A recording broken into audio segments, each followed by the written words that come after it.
एक ही जीरो होगा ही उसका है। भी। एक एक ही है। ए का गुणनखंड है, गलत है। 0 का कोई गुणनखंड नहीं है। क्योंकि वो एक से कम है तो इसलिए नहीं होगा। 1 से कम तो -1 भी है। जी। इसमें 1 से भाग नहीं लगेगा। -2, क्या इसमें 1 और 2 दोनों से भाग नहीं लगेगा? -1 और लगेगा। से भाग नहीं लगेगा? लगेगा। लेकिन 0 से 0 में किसी से भाग नहीं, मतलब हाँ, 0 के तो सारे गुणनखंड है। 1 से लेके अनंत तक सारे गुणनखंड है 0 के। किसी भी संख्या में 0 से गुना कर देंगे तो 0 हो जाएगा, लेकिन 0 किसी का गुणनखंड नहीं हो सकता। उल्टा बोल गया ना। जी।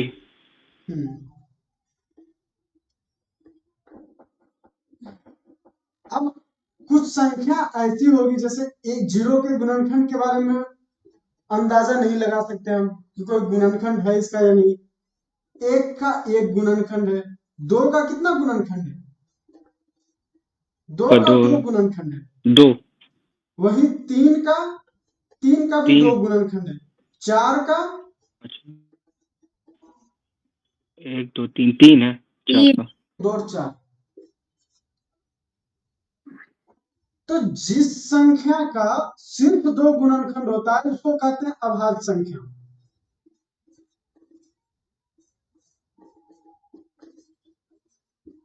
जिस संख्या के सिर्फ 2 गुणनखंड हो, वो कोई कैसी संख्या है अनूप? अभाज्य संख्या। अभाज्य संख्या। ठीक है। और वह संख्या जिसके 2 से अधिक गुणनखंड हो,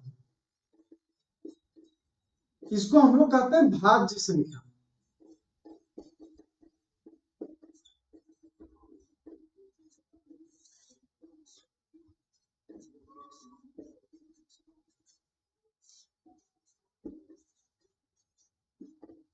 जब आप 6th क्लास में होंगे तो पढ़े होंगे कि वे संख्याएं जिनमें एक तथा खुद के अलावे और किसी से भाग नहीं लगता है उसको अभाज्य संख्या कहते हैं।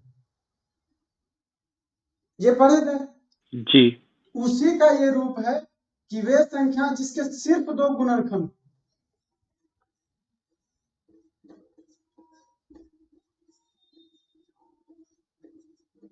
वो अभाज्य संख्या हुई। और वह संख्या जिसके 2 से अधिक गुणनखंड, वो भाज्य संख्या है। ठीक है। अभी मिटाना नहीं। जी क्लियर है। नहीं समझ आया ना? नहीं समझ में आ गया। समझ आ गया ना? ये याद रख लीजिएगा। पिछले क्लास में जब आप पिछले क्लास में थे तो आपको अभाज्य संख्या निकालना बताए थे। पिछले क्लास में तो बता रहे थे अभाज्य संख्या की संख्या कैसे निकालेंगे। किसी दो दिए हुए संख्या के बीच में अगर अभाज्य संख्याओं की संख्या निकालेंगे, तो ये पिछले क्लास में हुआ था। और उसके पहले 2 क्लास में चला था इरेटोस्थनीज की छलनी। इरेटोस्थनीज की छलनी। शायद इसका वीडियो रिकॉर्डेड है, तो हम आपको भेज देंगे या फिर सर के यूट्यूब चैनल पे डाल देंगे उसको। शायद इसका रिकॉर्डेड है, अगर नहीं होगा तो एक बार फिर से रिकॉर्ड करके उसको डाल देंगे और उसको आप देख लीजिएगा और कोशिश कीजिएगा जी। कुछ और बनाने का, क्योंकि अब वो करने के बाद पूरा क्लास फिर से शुरू चलने लग जाएगा। आपको इतना बता दी, ये समझ में आ गया ना कि अभाज्य संख्या किसको कहते हैं। और गुणनखंड का बात समझ में आ गया था। जैसे अभी 36 के गुणनखंड निकाले थे तो कितने गुणनखंड आए? 1 2 3 4 6 9 12 18 और 36, इतना ही था ना? इतना ही था ना? वहीं अगर गुणज देख रहे थे तो 36 के अनंत गुणज थे।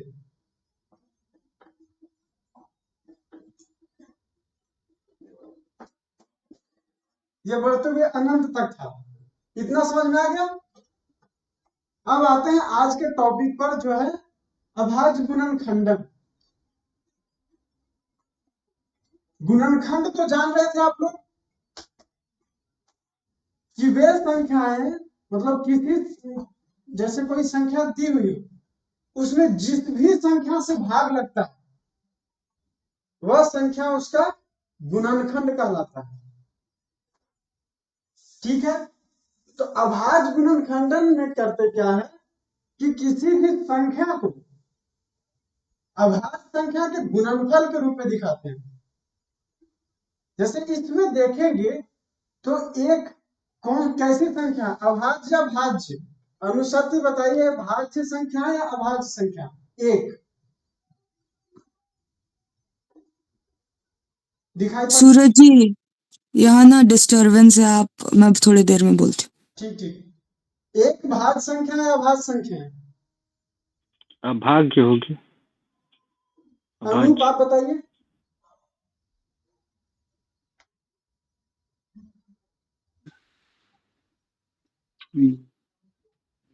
अभाज्य संख्या।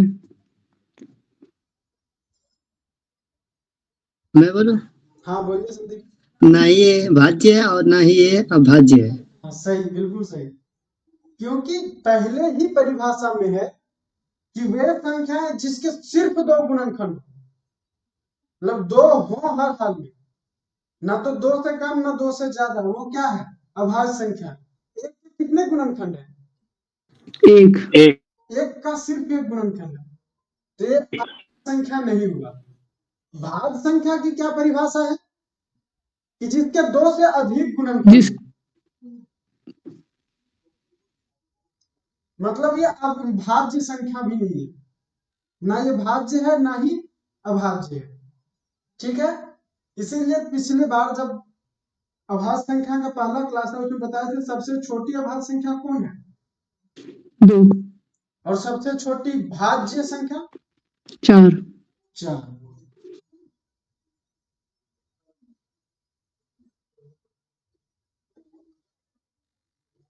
अब देखते हैं कि 36 के कुल 9 गुणनखंड हैं, वहीं जब इसका अभाज्य गुणनखंडन करते हैं तो कितने गुणनखंड मिलते हैं? अभाज्य गुणनखंडन फिर से बता रहे हैं कि वे किसी भी संख्या को अभाज्य संख्याओं के गुणनफल के रूप में दिखाना अभाज्य गुणनखंडन कहलाता है। तो जैसे छोटी अभाज्य संख्या से शुरू करते हुए बड़ी अभाज्य संख्या की ओर जाएंगे और अधिकतम कहां तक जाएंगे वो यहां पता चल जाएगा, पहले करके देखते हैं। तो क्या इसमें 2 से भाग लग जाएगा 36 में? पहले भी देख रखे हैं कि होगा। दूसरा, इकाई स्थान पे 0, 2, 4, 6 या 8 में से कोई है तो लगेगा। 2 से भाग लगाएंगे 36 में कितना आएगा? 18। 18। फिर इकाई स्थान पे कोई सम संख्या है, सम संख्या है। ये खुद ही एक सम संख्या है। अब 2 से भाग लगाएंगे कितना आएगा? 9। क्या अब इसमें 2 से भाग लग सकता है? नहीं। नहीं लग सकता। तो 2 के बाद कौन सी अभाज्य संख्या है? 3। 3 है। अब 3 से लगाएंगे कितना है? 3 3 9। 3 3 9। अब खुद 3 एक अभाज्य संख्या है। तब तक हमको करते जाना है जब तक कि ये जो अंतिम में यहाँ जो संख्या आ रहा वो अभाज्य संख्या ना निकल जाए, तब तक हम भाग लगाएंगे। कल एक कंडीशन आया था कि जिसमें ये मिला था कि हम एक बड़ी संख्या आ गई थी फिर भी हम कोई भाग नहीं लगाए थे। वो कितना था तो बताएंगे? या जैसे अभी कुछ देर पहले ही आया था ना, 372 में किए थे ना। 31। हाँ, तो ये 3 तक गए तो अभाज्य गुणनखंडन क्या हो गया? तो 36 का अगर अभाज्य गुणनखंडन करते हैं तो आएगा 2 गुना 2 गुना 3 गुना 3, ये आएगा। ये गुणनखंड से अलग हो गया। कल इसमें बताए थे, कल इसी से हम HCF तक पहुंचे थे, आज फिर पहुंचेंगे वहां तक। अब इसमें 2 से भाग देते हैं कितना आता है? 186। फिर 2 से भाग लग जाएगा, 93, फिर 3 से भाग लगेगा। अब 3 के बाद 5 है, 7 है, वो देख सकते हैं, लेकिन एक तरीका बताया था, वो बार बार इसलिए बता रहा हूँ ताकि वो तरीका याद हो जाए, वो काम आएगा उधर, लेकिन यहाँ भी इसका काम हो सकता है। अब आपको समझ नहीं आ रहा कि 31 में चेक कितना देर तक करें, मतलब इससे बड़ी संख्या अगर होती तो क्या करते, कितना दूर तक चेक करते जाते, जैसे 3 से नहीं कटा, 5 देखिए 5 से नहीं कटा, 7 देखिए 7 से नहीं कटा, 11 देखिए, ऐसे करते आगे तक जाएंगे। तो हम एक तरीका बताते हैं, जो भी यहाँ पे आ गया संख्या, जहां पे आपको लग रहा है कि हम चेक नहीं कर पा रहे हैं, वहां क्या करते हैं कि देखते हैं कि इसके नजदीक की पूर्ण वर्ग संख्या कौन सी।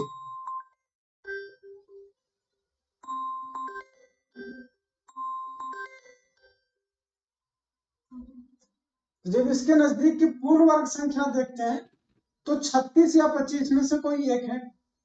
बोर्ड ठीक नहीं है, दिख रहा आपका। वीडियो ऑफ हो गई। वीडियो ऑफ हो गई।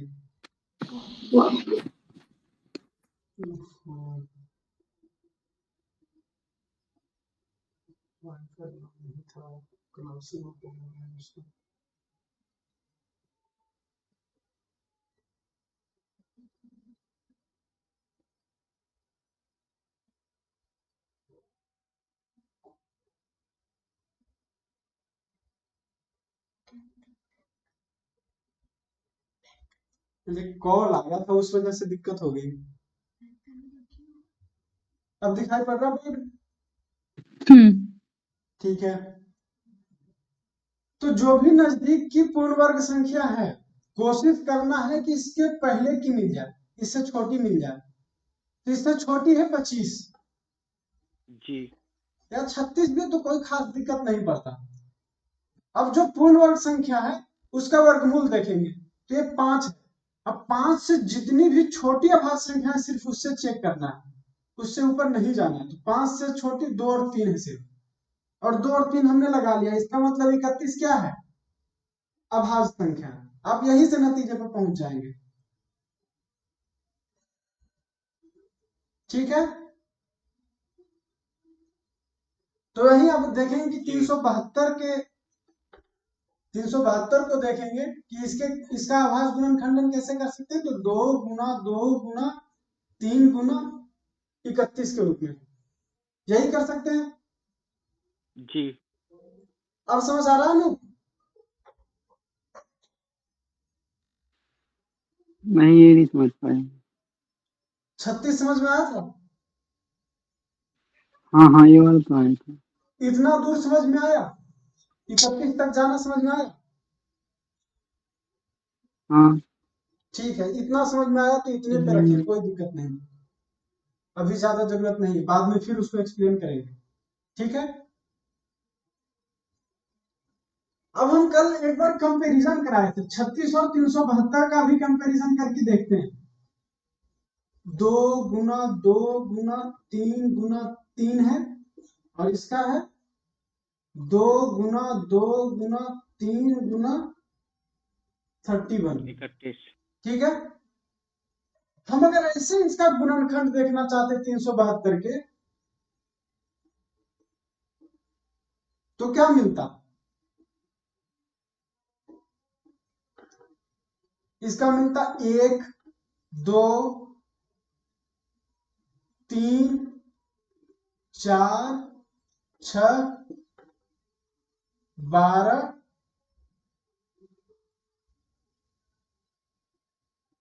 31 62 93 124 और 372, कुल इतने इसके गुणनखंड मिलते। और जब हम पढ़ते हैं महत्तम समापवर्तक पे जाते थे तो देखते थे कि अपवर्तक, इसका एक दूसरा नाम होता है अपवर्तक भी। गुणनखंड का दूसरा नाम क्या होता है? अपवर्तक।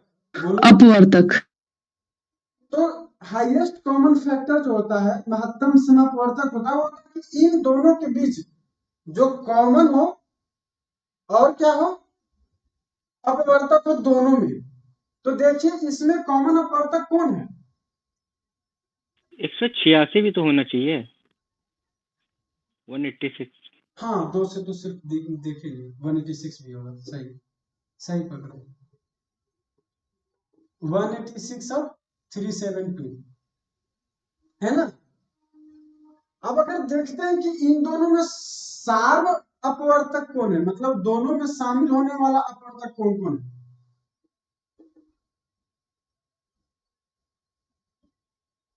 एक है दोनों में, जी। एक 2 भी है, 3 भी जी। है, 4 भी है, 6 भी। 4 भी है, 6 भी है, 12 भी है और कोई नहीं है। जी। मतलब अगर देखें कि कुल 6 ऐसी संख्याएं हैं जो 36 और 372 दोनों को पूर्णतया विभाजित कर सकती है। मतलब कॉमन फैक्टर, सार्व गुणनखंड या अपवर्तक कौन कौन है? कॉमन फैक्टर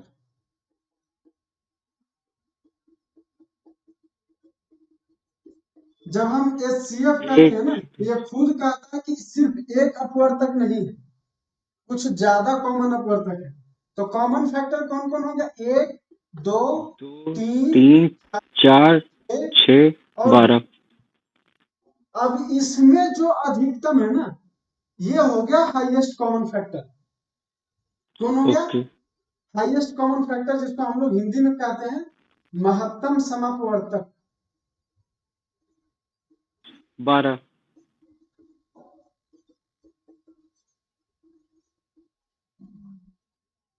अब अगर हम इसके गुणनखंड निकाल के देख दे, तब भी हमको मिला, सार्व गुणनखंड मिले, और सार्व गुणनखंड के साथ साथ इसका क्या मिला?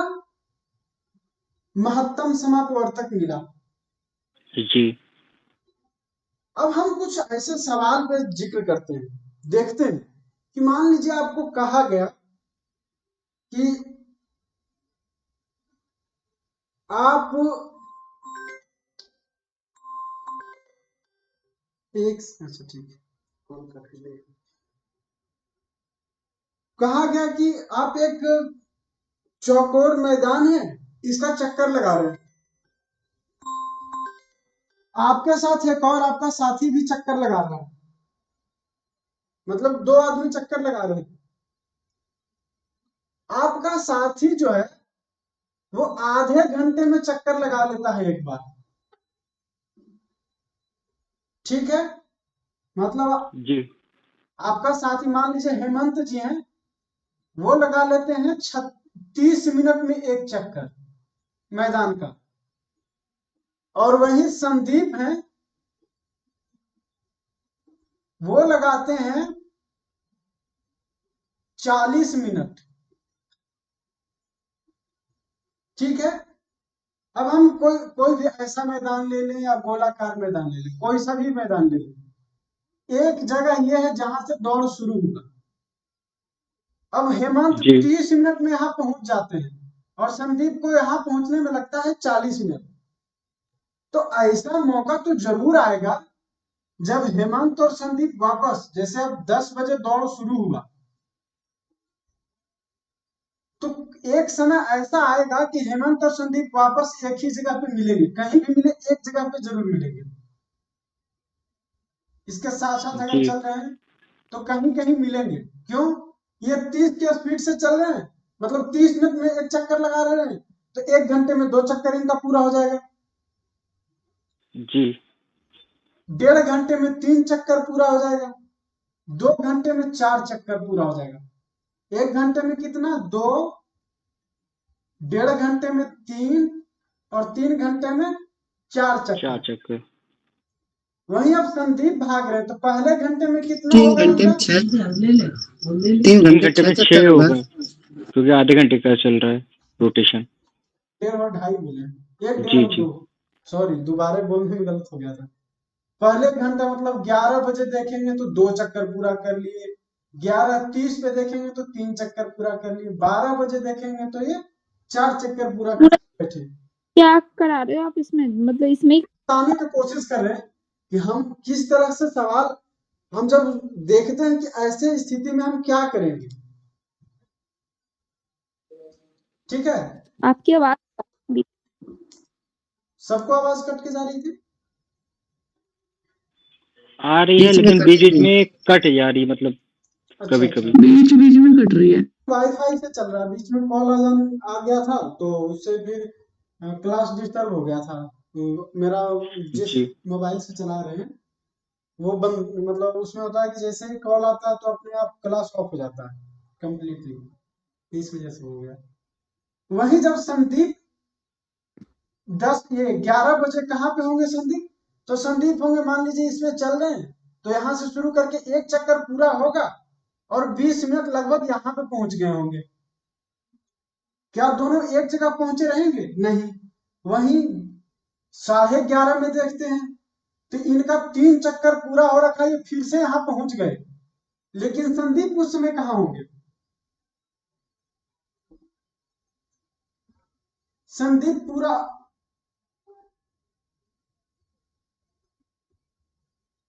1 घंटे में संदीप 1.5 चक्कर पूरा करेंगे तो 1.5 घंटे में करेंगे दूसरा चक्कर पूरा होगा इनका, और वहीं दूसरे घंटे में इनका तीसरा चक्कर पूरा हो जाएगा।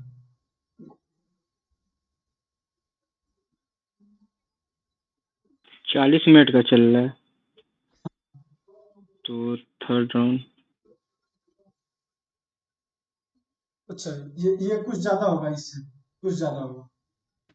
120 मिनट में 3 चक्कर होंगे ना पूरे फिर। तो 20 में जी 3 चक्कर में होंगे तो संदीप भी ए पे पहुंच गए और उसी समय देखिए हेमंत भी ए पे पहुंचे रहेंगे। मतलब 12 बजे अगर देखते हैं तो 12 बजे संदीप और हेमंत वापस ए पर मिलते हैं। बहुत बार हम लोग देखते हैं कि इस तरह से सवाल आता है, तो उसमें क्या जी तो करेंगे? दोनों के जो टाइमिंग डिस्टेंस होगा वो 30 मिनट्स नहीं, ये तो हम लोग का अभी होगा देख रहे हैं दोनों के कि कितना अंतर। दौड़ रहे हैं, उस हिसाब से कंपेयर करके देखें। ओके। ये होता है कॉमन, जब भी आता है ना कॉमन फैक्टर से मिलता है। ओके। यहाँ पर तो ऐसे टाइम के साथ देख रहे तो ये कॉमन मल्टीपल से मिलेगा। कुछ ऐसा सवाल होगा जैसे ये कह दिए कि हम एक मैदान है वो 60 मीटर, उसका परिमिति 60 मीटर है, एक फीता लिए 20 मीटर का और एक फीता लिए 30 मीटर का, ऐसा करके भी सवाल आते हैं। हाँ। तो कहता है कि हम कितने वाले से कर सकते हैं, माप सकते हैं उसको। तो उसमें जब भी करते हैं तो हमको कॉमन फैक्टर की ओर जाना पड़ता है। अब बताइए अगर आपको कहा जाता कॉमन फैक्टर, तो यहाँ से 6 कॉमन फैक्टर मिले थे और उसमें हाईएस्ट यहाँ पे मिला था हमको। यस। तो इतना मेहनत करेंगे तो समय कितना जाएगा, ये काम थोड़ा बहुत कठिन हो ज्यादा। जाता है। बहुत टाइम लगेगा इसमें। लेकिन वहीं जब हम अभाज्य गुणनखंडन कर दें, उसको अभाज्य संख्याओं के गुणज में बदल दें, तो जितने अभाज्य संख्याओं का गुणज होगा दो, तो जो मिलेगा उतना ही उसका क्या होगा, हाईएस्ट कॉमन फैक्टर होगा। जैसे देखते हैं इसमें दोनों में कौन कौन मिलता है, ये 2 मिल जाता है, ये 2 भी मिल जा रहा है और ये 3 भी मिल जा रहा है। क्या इसके अलावा और कोई मिल रहा है? नहीं। नहीं। नहीं मिल रहा। तो ये 2 गुना 2 गुना 3, ये इसका हाईएस्ट कॉमन फैक्टर होगा। 2 गुना 4 तिया 12, क्या यहाँ से जी हाईएस्ट फैक्टर आया है? हाँ। जी जो सवाल बहुत भारी हो रहा था अभी तक, वो यहाँ से आसान हो गया अगर हम अभाज्य गुणनखंडन करके देखें तो।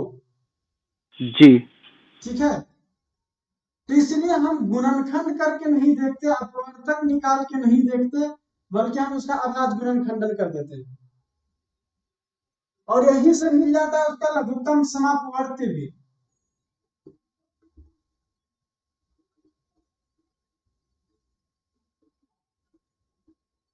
अब जैसे उसमें गुणज था ना, उसका दूसरा नाम अपवर्त्य था।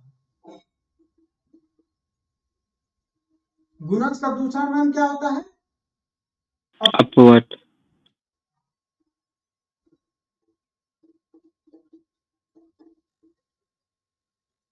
अब देखते हैं, हम सार्वगुणज निकालने की कोशिश करते हैं। हम क्या करते हैं? सार्वगुणज निकालने की कोशिश करते हैं।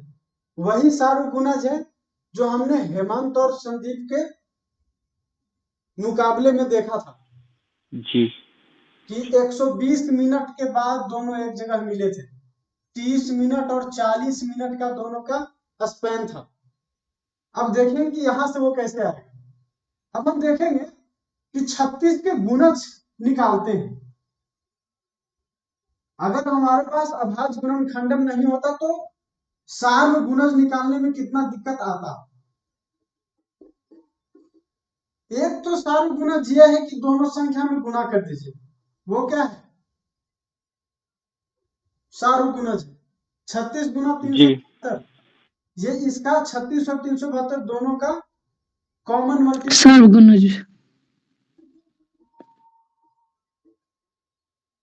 समापवर्त्य है। 36 गुना 372, 36 का भी अपवर्त्य है, गुणज है, और 372 का भी गुणज है। जी लेकिन क्या हम इतना बार दोहराएं दोनों को? तो हम ये नहीं बता सकते कि पहली बार कब मिलेंगे।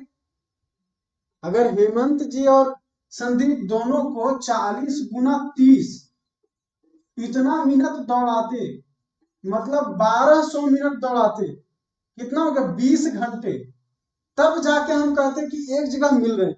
लेकिन इसके पहले भी बहुत बार मिल चुके हैं। जी सही बात है। इसके पहले भी बहुत बार मिल चुके हैं, तो हमको तो पहली बार का देखना था।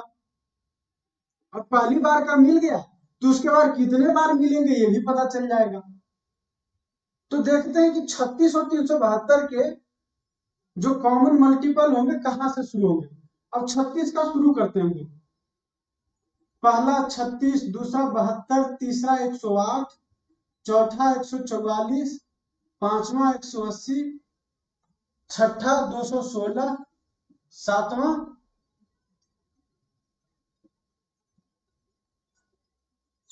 252 ही होगा ना। इसमें 36 जोड़िए या फिर 36 गुना 7 कीजिए। हाँ ठीक है, 252 ही होगा। फिर आठवां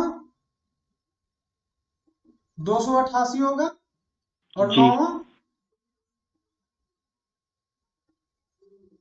324 होगा, 10वां 324, 360, वैसे 360, 11वां कितना होगा? 396, 396, 12वां 12वां 432, 13वां 13वां होएगा 468, 504, और 504, 504 और फिर 540, 540 आगे, 576, 576 आगे, 576 के बाद 612, 612 इसके आगे, 648, 648 इसके आगे, 684, 684। अभी देख लीजिए कि हम इतना ही पहुंचे हैं। 372 का भी साथ में लेके चलते हैं। 372 का 372 पहला और दूसरा 744। 744। अब इसका आगे बढ़ाते हैं, 720 हो जाएगा, फिर हो जाएगा 756। इतने पे भी नहीं मिला, यानी और हमको आगे जाना पड़ेगा। तो हम करते अभी क्या और लिख जाना पड़ेगा, हैं? और जाना पड़ेगा उसके लिए। लेकिन अगर हम यहां से देखें हम यहाँ से देखें, मतलब यहीं पे पता चल गया कि हमारे लिए बहुत कठिन काम है कि अगर हम ऐसे करते जाएं। जैसे संदीप और हेमंत के मुकाबले में देखे कि आसान था दोनों, तो तुरंत पहुंच गए, 3 बार में हमको मिल गया। लेकिन अगर हम इसके जगह कुछ और रख दिए होते, कुछ ऐसा ही रख देते, तब क्या हाल होता? निकाल पाते तुरंत ही? नहीं। आता। नहीं। लेकिन यहां से एक चीज हम उसको देख सकते हैं, ये जो 12 है, इसमें अगर 3 से गुना कर दें तो 36 हो जाएगा, और इसके बाद इसमें 31 से गुना जी। कर दें तो हो जाएगा कि 36 गुना 3 है और गुना 31 है। क्या इसका 1116। 31, सॉरी 1116। 36 गुना 31 जो है, ये क्या है? 36 से विभाज्य है या नहीं? है।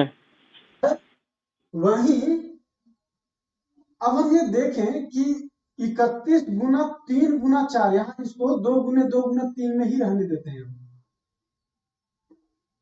2 गुना 2 गुना 3 और गुना 31, यही है ना?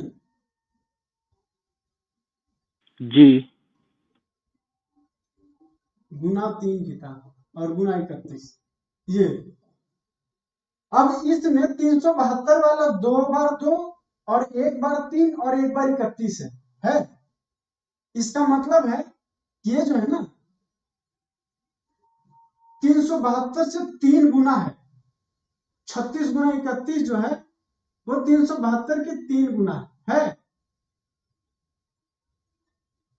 ये समझ आ रहा? हाँ है। हाँ है। अनूप, अनूप नहीं समझ पाए। नहीं समझ आया? यहां से देखिए, हम जब 372 का अभाज्य गुणनखंडन किए थे तो 2 गुना 2 गुना 3 गुना 31 आए। क्या हम इसमें से 2 गुना 2 गुना 3 गुना 31 को बाहर कर सकते हैं? तो हम इसको हटा दिए, 2 को हटा दिए। सूरज जी आवाज चली जाती है आपके बीच में ना, आवाज बार बार इसको दोबारा बता। हाँ बीच में चली गई थी, दोबारा बता दीजिए बस इतना। ठीक ठीक ठीक। हम ये करें कि जो कॉमन मिला उसके अलावे 2 और बचा, 3 और 31। अगर हम इसी 3 और 31 को गुना कर देते इस कॉमन वाले में, तो क्या होता है ये देखते हैं। तो अब ये अगर करते हैं तो 12 दिया 36 गुना 31 मिला। क्या ये 36 का गुणज है, अपवर्त्य है? 36 गुना 31, 36 का तो गुणज होगा ना? हाँ होगा। किसी पूर्ण संख्या से गुना किए हैं तो ये इसका गुणज होगा। कितना आता है बताइए? 1116। 1116। ये जो है 1116 36 का गुणज है ना, ये मिल गया। हाँ जी। है। वहीं अगर यहाँ पे हम देखते हैं क्या कि 372 के साथ इसका क्या संबंध है, तो 372 में 2 बार 2, 1 बार 3 और 1 बार 31 है। इसमें उसको हटा दीजिए, 1 बार हटाए, 2 बार 2 हट गया, 1 बार 3 हट गया और 1 बार 31 हट गया, 3 बचा। मतलब है कि 372 गुना 3 था ये।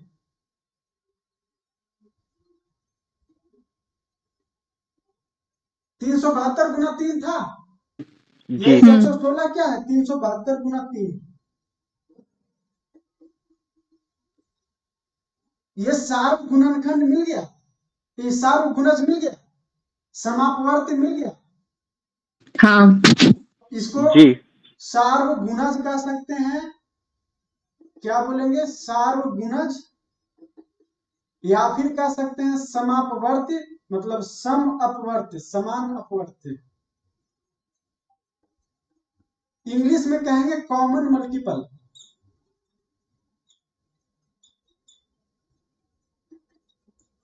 अभी जब हम इधर चेक कर रहे थे तो 372 गुना 2 244 था। अब अगर 3 करते तो आता 1116, और ऐसे ही हम इसको आगे बढ़ाते जाते तो कहीं 31वें बार में जाके मिलता 1116 मिलता। तो इसका नहीं, ये मतलब 744 में 744 के बाद 1116 आया था। हाँ हाँ ठीक है 36 में ये 31वें स्थान पे होता। तो ये पहला बार हाँ ये पहला है ना हाँ जो दोनों का जी समान गुणज है या समापवर्ती है। हाँ पहला है मतलब सबसे छोटा कॉमन मल्टीपल है। इसका मतलब यही हमारा क्या है, लोवेस्ट कॉमन मल्टीपल है। ओके ओके समवर्ती है।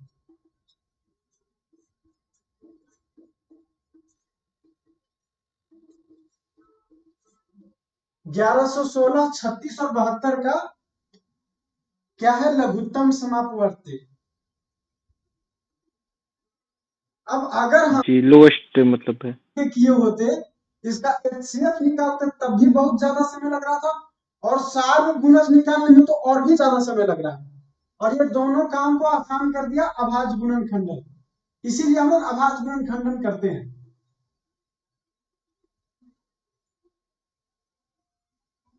अब अगर आपको कहा जाता कि 36 और 372 के 5 सार्वगुणज लिखिए, आपको अगर कहा जाता कि 36 और 372 के 5 कॉमन मल्टीपल लिखिए, 5 समापवर्ती लिखिए, कैसे लिखेंगे? पहला आपको मिला हुआ 1116, कॉमन मल्टीपल पहला कौन सा है या फिर लोवेस्ट कौन सा है? 1116। 1116। अगर इसके बाद का निकालना हो तो आप क्या करेंगे? सॉरी भैया, लेट ज्यादा हो गए हम लोग आते आते, अभी आई हूँ जस्ट। इनमें इतने ही इंटू करने पड़ेंगे, मल्टीपल करने डबल इससे पड़ेंगे। इससे दुगना। हाँ, अगला निकालेंगे तो 1116 गुना 2 कर देंगे, ये दोनों का कॉमन मल्टीपल रहेगा। 3 भी कर देंगे तब भी ये कॉमन मल्टीपल रहेगा, यानी अनंत जी कॉमन मल्टीपल 3 हो भी। सकते हैं। कॉमन मल्टीपल कितने हो सकते हैं? अनंत। अनंत होंगे। वहीं अगर हम कॉमन फैक्टर देखते तो कितना होता? 6 था मात्र, जी ओनली 6, जिसमें हाईएस्ट कॉमन ये फैक्टर क्लियर है। कौन था? 12। 12। हाँ ये यानी 12 कि था। कॉमन फैक्टर तो कितने होंगे? सीमित संख्या में होंगे, और कॉमन मल्टीपल कितने होंगे? अनंत। असीमित। अनंत होंगे। अब अगर आपसे ये पूछा जाए कि हेमंत और संदीप कितने देर बाद मिलते रहते, तो वही जो 2 घंटा था ना, हर एक दूसरे घंटे बाद फिर से एक जगह पे, मतलब ए स्थान पे मिलते। बीच में तो और कहीं पे मिल सकते थे, लेकिन यहां जरूर मिलते। जी और असल में पहली बार ही यहीं पे मिलते, उसके अलावा मिलते ओके ही नहीं।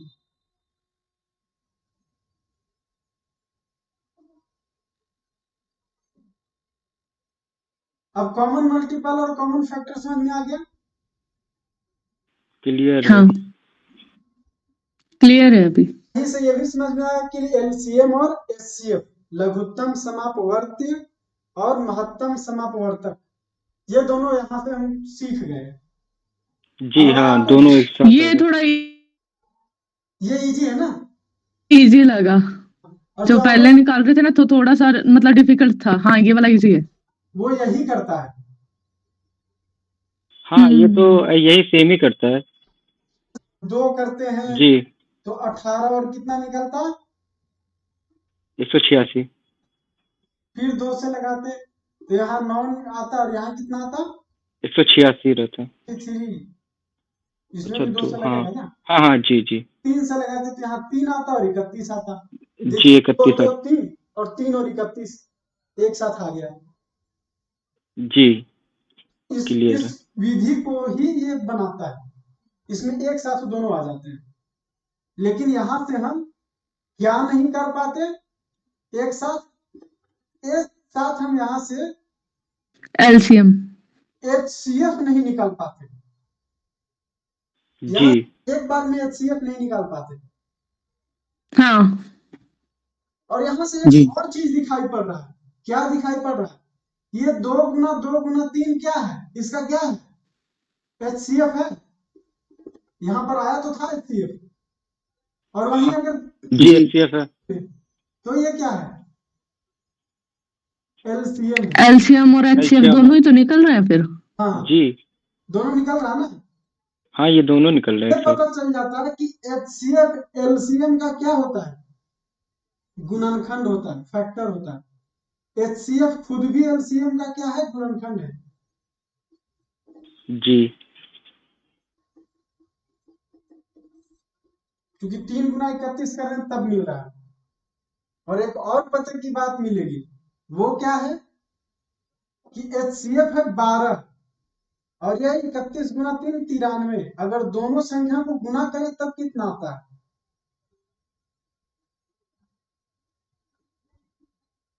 1092। 1116। नहीं नहीं 1100 1092। 12 और 12 और 93 93 दोनों। 35 हो जाएंगे ना, 31 + 3। 1116 ही होगा ना। लेकिन LCM और इसमें दोनों नहीं 93 बोल रहा है, 12 गुणे 93, 12 गुणे 93। 1116 ही आएगा ना। वो तो कुछ अंतर तो किए नहीं थे इसमें।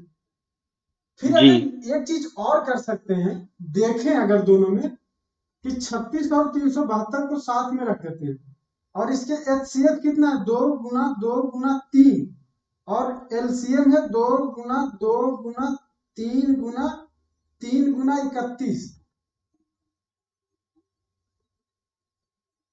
है। जी इन दोनों को गुना करें तो क्या मिलेगा, क्योंकि हम इसमें से कॉमन निकाल लिए थे ना कि हाँ ये कॉमन निकाला हुआ है, अगर इसमें गुना कर देते हैं तो ये दोनों संख्या शामिल हो जाएगा, दोनों संख्या गुणनफल मिल जाएगा अगर हम LCM और HCF को गुना कर दिए तो। क्योंकि एक बार कॉमन निकाल के हम इसको बाहर कर रखे, इस वाले को तो नहीं रखे ना, दोनों से किसी एक को ही रखे, 2 गुना 2 गुना 3, और इसमें भी वही कोई एक है। अगर इसको भी शामिल कर दिए तो क्या होगा, तो संख्या बढ़ जाएगी ना फिर। संख्या बढ़ नहीं जाएगी। देखिए क्या हो रहा है, HCF क्या है, 2 गुना 2 गुना 3, और LCM क्या है, 2 गुना 2 गुना 3 गुना 3 गुना 31 है ये। अगर हम इन दोनों को गुना कर देते हैं तो देखिए ये वाला 3 आ जाएगा यहां से, और ये वाला 31 जो है इसमें रह गया, और ये 2 और ये 2 और ये 3, ये 3 मिल गया। इसका मतलब ये कि HCF गुना LCM जो होगा ना, जी वो क्या होगा, इन दोनों संख्या के गुणनफल के बराबर होगा। हाँ करेक्ट है। करेक्ट है। लेकिन ये कब तक होगा, जी जब तक ये 2 संख्या से, अगर 3 संख्या हो जाए तो बदल जाएगा। जी अगर मान लीजिए 3 संख्या कर देते, हम यहाँ पे कर देते हैं, साथ में 18 को ले आते हैं। किसको ले आते हैं, 18 को। तो जी 18 का आभाज्य गुणनखंडन करके बताइए जल्दी से। 2 गुणे 3 गुणे 3। हाँ 2 गुना 3 गुना 3, क्या ये बदल जाएगा HCF, जी हाँ बदल जाएगा ये तो। 3 into 2 31। में देखना पड़ेगा, 2 2 2 और 3 3 3। जी ये है सिर्फ क्या है, अगर 18 372 और 36 का देखें तो कॉमन मल्टीपल, कॉमन फैक्टर कौन होगा, हाईएस्ट कॉमन फैक्टर वो 3। वो होगा 2 गुना 3, यही मिल रहा है सिर्फ। जी अगर देखें कि इसका LCM क्या होगा, तब बकिया जितना बचा इसके अलावा सबको गुना कर दीजिए।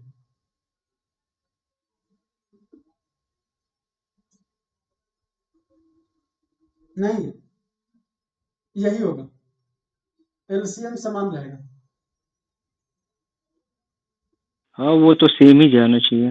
हाँ क्योंकि 2 बार ही आ भाग रहा देंगे है। ना, ये एक बार भाग देंगे तो ये आ गया, एक बार इससे देंगे और अगली बार में ये दो में से कोई एक आ जाएगा, और फिर तीन, इन दोनों तीन में से कोई एक आ जाएगा, और ये एक, मतलब जितना कॉमन है ना, अगर दो से ज्यादा हो जाए तो क्या करेंगे, कॉमन के बदले एक लेंगे, एक एक ही, दो तीनों में दो लिख लिए, ये तीन तीनों में ये तीन लिख लिए, दो दो बार है तो इसको एक बार लिखेंगे, तीन दो बार है तीन लिखेंगे, और 31 लिखेंगे। चाहे कितना भी बार हो, अगर रिपीटिशन हो या कुछ भी हो, आप उसको एक बार उठा लीजिए। ये हो जाएगा इसका क्या, एलसीएम। एलसीएम। अब अगर इन दोनों को गुना करते हैं तो नहीं आएगा वो, क्योंकि यहां पर हम एक का दो का एक बार लिए थे और इसका एक बार लिए थे, इस वजह से जैसे जैसे हम आगे बढ़ते जाएंगे वो अंतर आते जाएंगे। तो एचसीएफ गुना एलसीएम बराबर संख्याओं का गुणनफल, ये कहां तक होगा, अगर सिर्फ दो संख्या हो, तो ये बात ध्यान में बिठा लीजिए कि अगर दो संख्याएं हो तो उनका एचसीएफ और एलसीएम का गुणनफल दोनों संख्या के गुणनफल के बराबर। ओके। जी।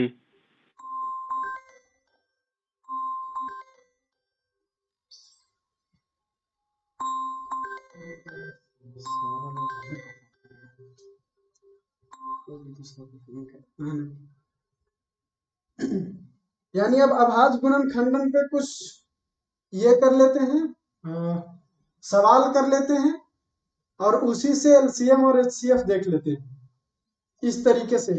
ठीक है। फिर उसके बाद ये क्लास कन्वेंशनल में तरीका रिकॉर्डिंग जो हम कर लोग रहे जानते हैं। हैं उससे भी देख लेंगे, ठीक है। हेलो। क्लास की रिकॉर्डिंग चल रही है ना आज? हाँ चल रही है, चल रही है, चल ठीक रही है, है। ओके। सूरज जी, ये क्लासेस बहुत अच्छी हैं, तो रिकॉर्डिंग करिएगा प्लीज। अब बहुत बार हम भूल जाते हैं, बहुत बार मेरा वीडियो अपने आप चला जाता है, तो हम उसमें कल भूल गए थे, कल रिकॉर्डिंग नहीं कर पाए, आज रिकॉर्डिंग किए हैं, तो ये जरूरी नहीं कि रिकॉर्ड हो जाए। वैसे पर कल क्या सर ने तो करेंगे मना आप? किया था ना। हाँ नहीं, मैथ की सर ने बोली रिकॉर्डिंग करने के लिए क्लासेस। हाँ, आप करेंगे, ओके। पहले सर बोले नहीं थे, इस वजह से हम नहीं कर रहे थे। इसका क्या कॉन्सेप्ट? अब कुछ संख्या लेते हैं, आप ले लीजिए 172 ही उठा लीजिए, इसका ये गुणनखंडन कीजिए, अभाज्य गुणनखंडन, कुछ संख्या निकालते हैं।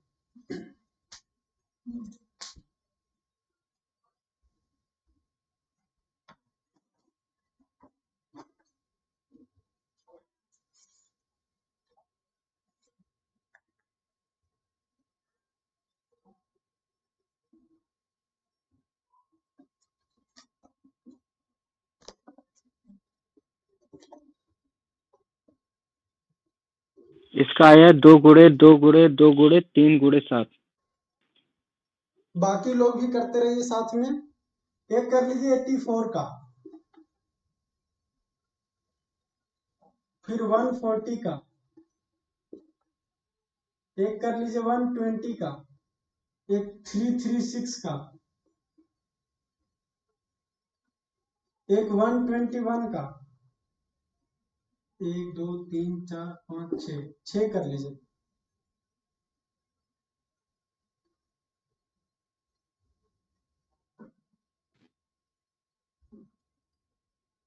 एक सौ नहीं, मेरा बहत्तर गलत का हो थोड़ा गया। गलत नहीं आ रहा है, हाँ, मेरा तो हाँ, 2 गुना 2 गुना 43 आ रहा है। 43 आया, वो मैंने गलत 42 लिख दिया था, अभी अभी मैंने देखा। मैं उससे कई बार चेक करा था, फिर सोचा हूँ कि उसका पूर्व वर्ग देखूं, फिर दिखाऊं तो उससे से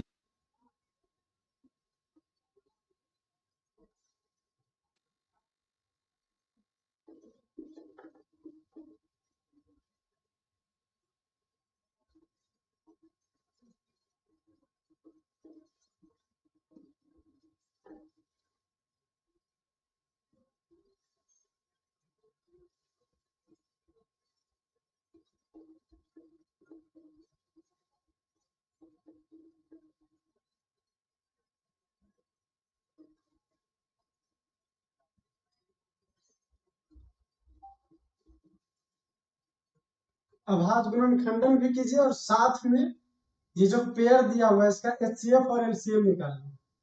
1 2 3 4 पेयर बनाए हैं और भी बना देते हैं।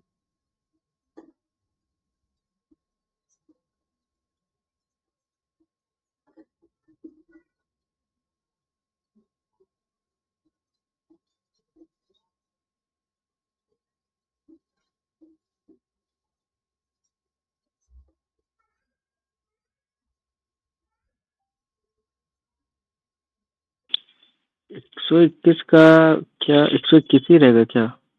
क्या? 121 का 11 गुणे 11 होगा। हाँ सही।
नीचे क्या करना था भैया? ये तो पहले इसका अभाज्य गुणनखंडन कर लीजिए और ये पेयर बना रखे हैं कि इसके HCF और LCM भी निकालना है। साथ है ठीक। HCF और LCM सब कुछ। ठीक। अच्छा, मुझे एक चीज जरा बताइएगा कि जैसे कि 121 का 11 गुणे 11 आ रहा है तो उसका कैसे निकलेगा, क्योंकि 11 तो किसी में आ ही नहीं रहा। हाँ ये सही है, इसीलिए इसको हम शामिल किए थे। जी। तो 11 गुना 11 जब आ रहा ना तो 1 गुना 11 गुना 11 होगा ना वो। तो वहां पर अभाज्य गुणनखंडन में एक थोड़ा सा एक ब्लफ हो। ये है कि इसमें फिर ये तो चारों गुणनखंड है ना, एक तो सबका है, जी। तो हाईएस्ट कॉमन फैक्टर फिर 1 हो जाएगा। ओके। अगर नहीं मिल रहा तो 1 हर हाल में सबका है, इसलिए। ओके, क्लियर हो गया।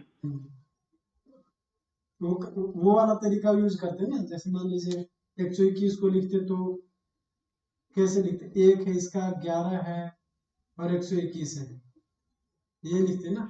जी। तो उसमें 1 तो आता और बाकी सब में भी 1 आता, इसलिए छोड़ दिए।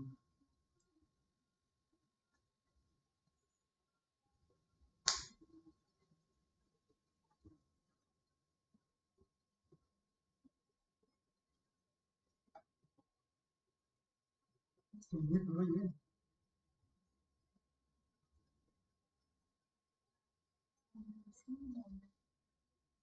LCM भी निकालना है, HCF भी निकालना है और इसका प्राइम फैक्टराइजेशन भी करना है।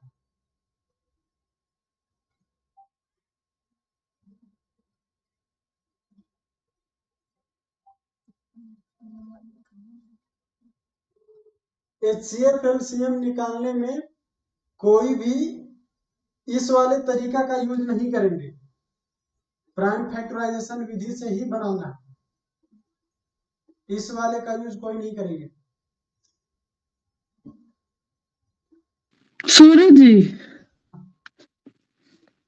अब जैसे 336 और 121 का दोनों का अलग अलग आ रहा है तो फिर कैसे करेंगे?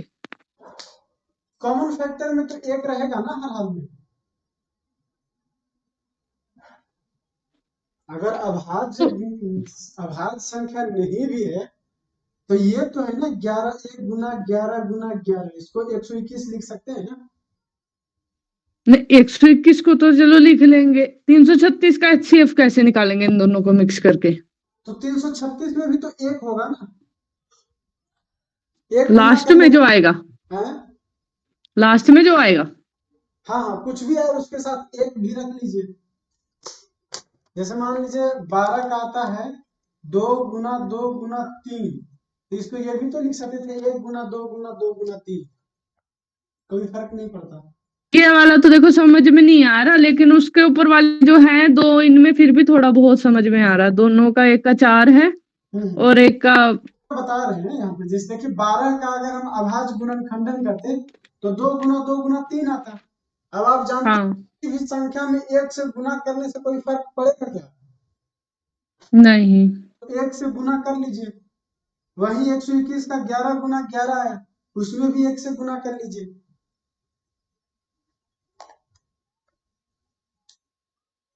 ये हल्का सा इसका अभाज्य गुणनखंडन विधि से जब एचसीएफ एलसीएम निकालते हैं तो उसका ये ड्रॉबैक इसको कह सकते हैं कि उसकी एक त्रुटि है ये, कि इस वाले में वो साइलेंट हो जाता है। लेकिन साइलेंट वहां भी नहीं है, क्योंकि हम अगर 1 गुना दोनों में कर दें तो कोई फर्क नहीं पड़ता।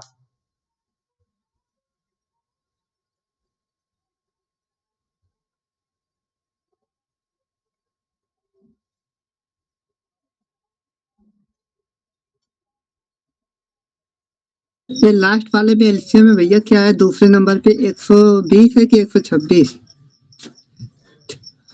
84 के बाद नीचे एकदम लास्ट। हाँ अच्छा,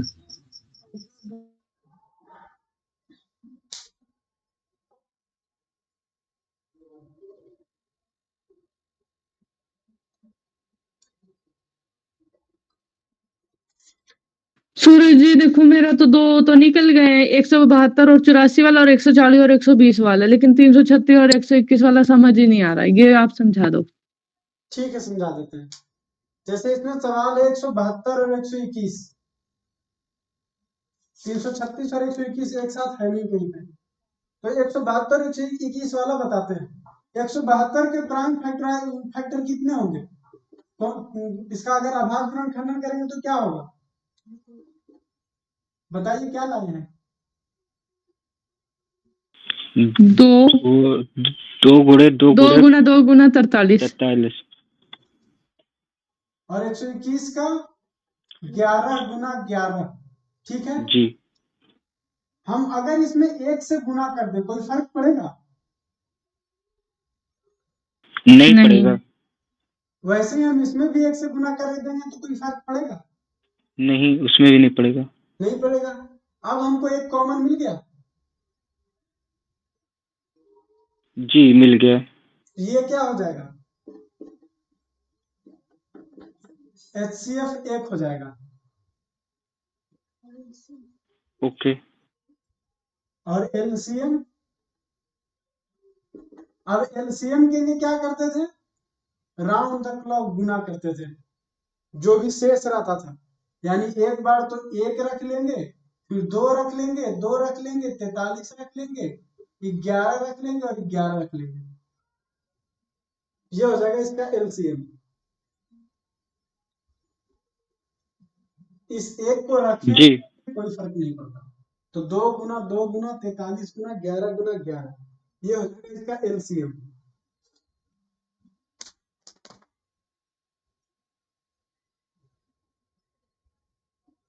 और सही हुआ कि नहीं, सही या गलत क्या रहा, वो देखने के लिए क्या करते थे, HCF गुना LCM बराबर दोनों संख्याओं का गुणनफल।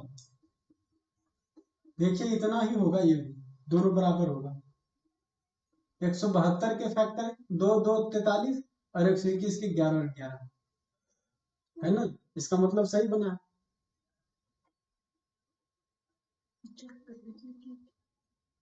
चेक करने के लिए अगर सिर्फ 2 संख्या दिया हुआ है तो दोनों संख्याओं का गुणनफल और HCF और LCM का गुणनफल बराबर होगा।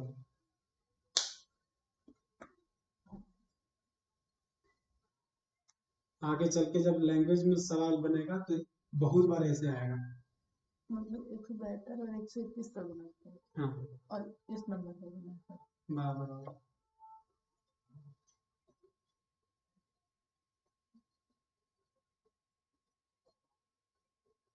सूरज जी, एलसीएम में 2 into 2 होगा या सिर्फ 2 होगा? 2 into 2 into 43 into 11 into 11 यही है ना? बताए थे, तरीका ये बताए थे कि जो कॉमन है उसको एक बार और जो कॉमन नहीं उसको हूबहू। तो कॉमन दोनों में एक है, इसके अलावा एक बार दो। अब ऊपर वाले में देखिए नीचे वाले के साथ मिल रहा है क्या? नहीं मिल रहा। जब तक नीचे वाले में नहीं मिलेगा तब तक एक बार नहीं लिखेंगे। अब जैसे 2 बार है तो इसमें समझ नहीं गए। है तो दोनों बार लिखेंगे। 43 लिखेंगे, वही 11 2 बार है, दो इसमें नहीं है इसलिए हम एक बार ही लिखेंगे, मतलब 11 11 दोनों लिखेंगे। अगर यहीं पे मान लीजिए 121 की जगह होता 242 तो इसमें 1 2 आ जाता साथ में, तो 1 2 कॉमन हो जाता। 1 2 कॉमन हो जाने के बाद 1 2 बचता और 43 और 11 11 बचता। तो ऐसे आता फिर वो, समझ गए? हाँ सूरज जी समझ गए। ये तो HCF में होता है ना।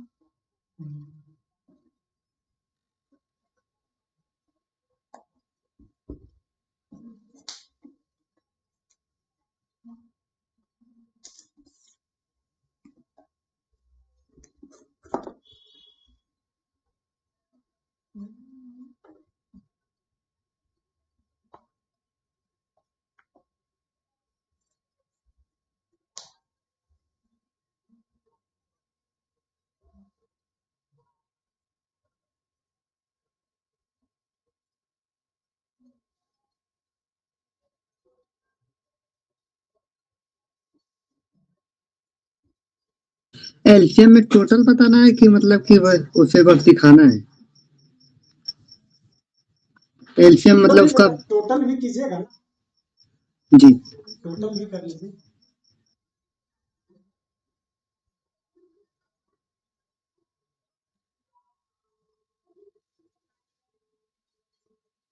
ये करने से आपका जो ये क्या बोलते हैं कैलकुलेशन एक्यूरेसी बढ़ेगा।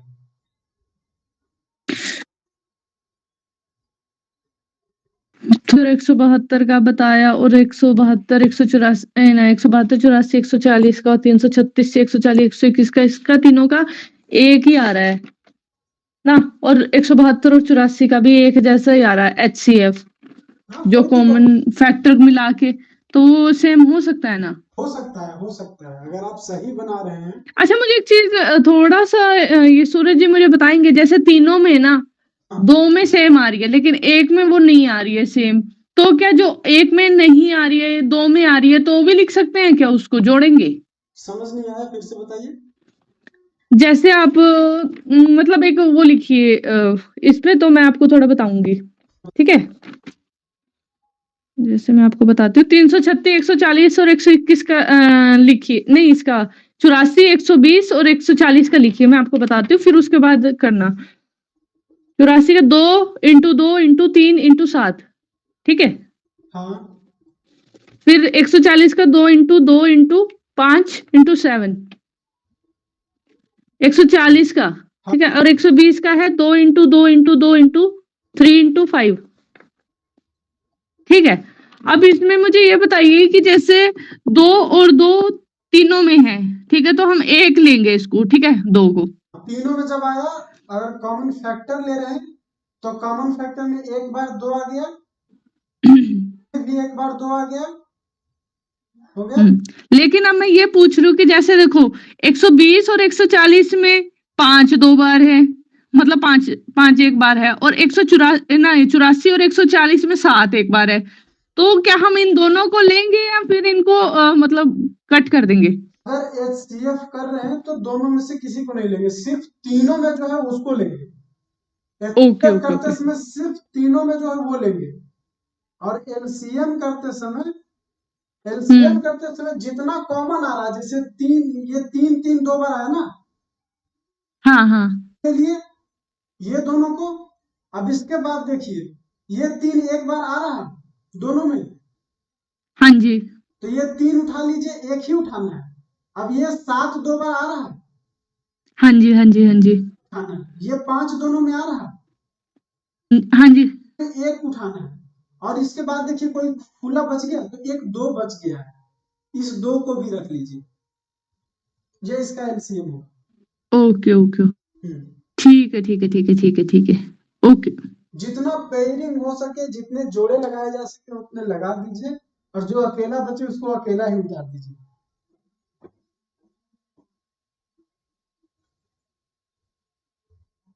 इस सेट में लगभग सारे तरह के जो है सवाल आ गए हैं, इसलिए ही इस तरीके का मतलब संख्या लिए, ताकि ज्यादा कंफ्यूजन बाद के लिए ना बचे।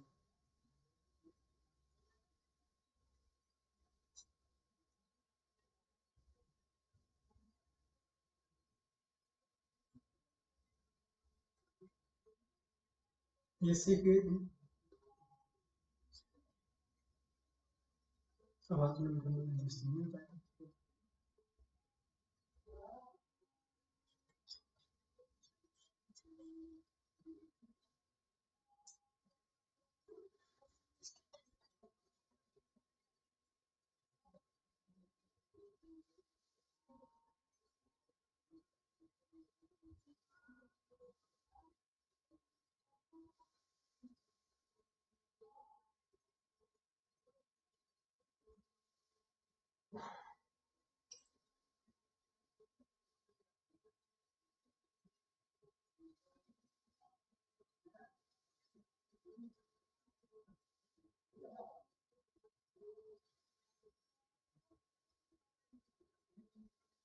किन्हीं का पूरा हो गया क्या?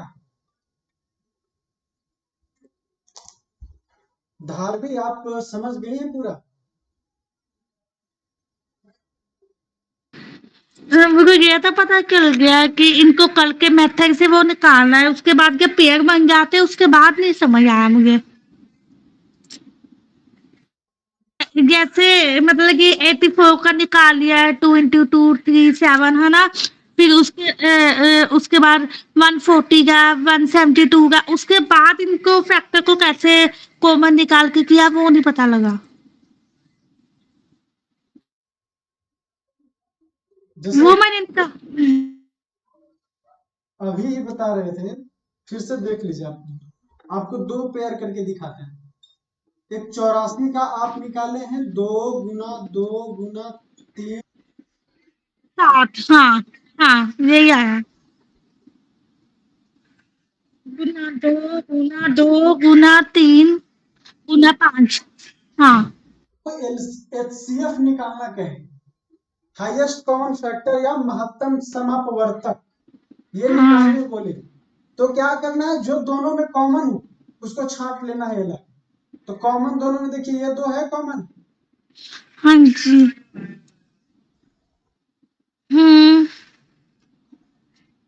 हाँ जी,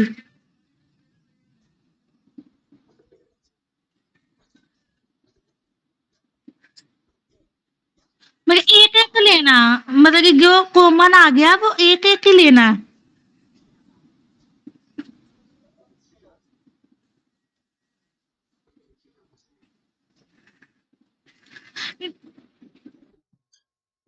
तो एलसीएम में क्या करेंगे, एलसीएम में ये कॉमन वाले को तो एक एक बार उठा लिए, जितना कॉमन मिलेगा सबको एक एक बार ले लेंगे।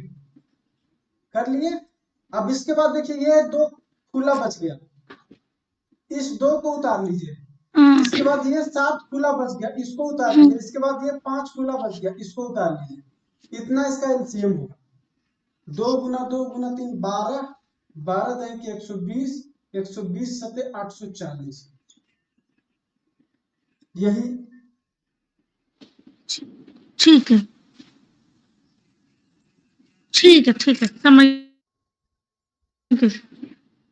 मतलब कॉमन एक्सीएफ में कॉमन लेके उनको मल्टीप्लाई करना है, और दूसरा नहीं लेना एक्सीएफ में, जैसे 705। मेरा पूरा हो गया। ठीक है, हाँ हो गया। ठीक है।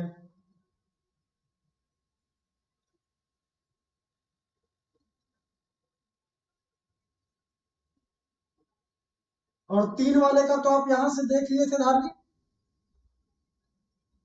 धारवी हाँ जी, हाँ जी, देख लिया मैं। मैंने वो निकाल लिए थे, बस जब आप वो कर रहे थे ना इनके कोमल लेके, वो ही रह गया था मेरा। अगर 43 बच जाता है तो 43 को भी लेना पड़ेगा हाँ। एलसीएम में। लेंगे तो संख्याएं तो ये तो मतलब 172 में 43 बचता है ना। हाँ तभी तो। हाँ।